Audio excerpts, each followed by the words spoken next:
Jambo la kwanza. Ndio. Ugatuzi manake ni nini? Ugatuzi uliletwa na katiba ya mwaka 2010. Ndio.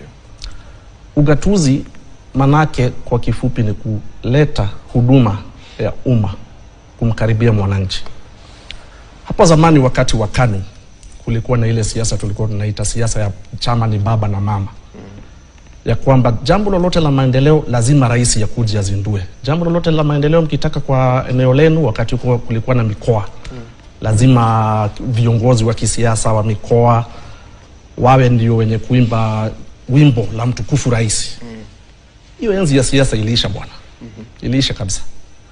Maana ya ugatuzi ni kuelekeza sera zifikie mwananchi, maendeleo, utumishi wa umma ufikie mwananchi kwa njia haraka zaidi.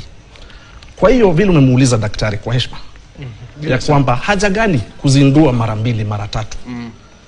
Jambo lingine na umesikia nikisema watu wetu wa mkoa watu wa mlima wameonyeshana ukomavu wa kisiasa, political maturity.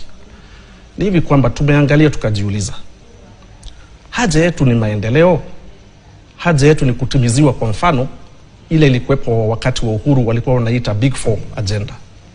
Hiyo ilikuwa imezinduliwa ama imeanzishwa kama sera ya maendeleo.